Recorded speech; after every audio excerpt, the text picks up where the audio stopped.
sa pagkatalo kay Ares. Si Kratos, ang dating mortal na mandirigma, ay naging bagong Diyos ng digmaan.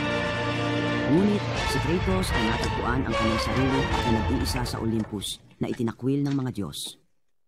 Ngunit hindi na kailangan ni Kratos ang pagmamahal ng mga Diyos.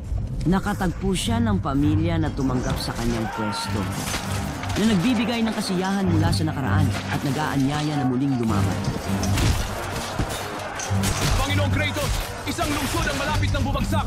Sa lalong madaling panahon, malalaman ng lahat ang kaluwalhatian ng Sparta.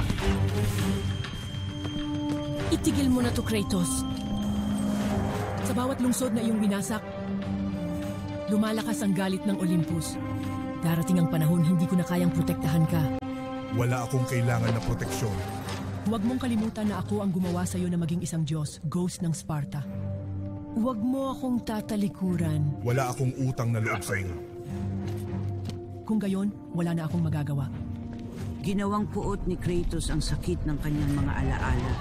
Pagkamuhi sa mga Diyos na tumanggi na palayain siya mula sa mga bangungot ng kanyang mga nakaraang nagawa. Kaya't siya ay pumunta sa Rhodes upang ihatid ang huling pag-usap sa kinugtog na lungsod.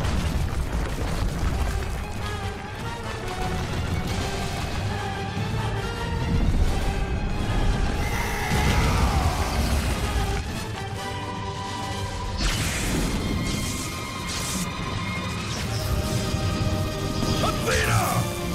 Nakipagsabwatan ka malaban sa akin.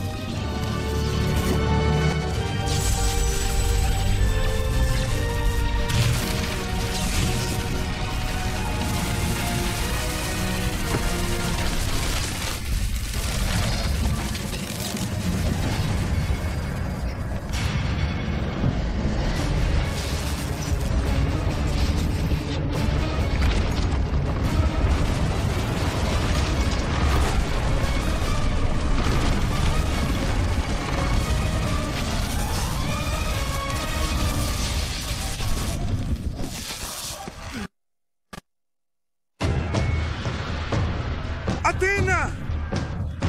Magbabayad ka!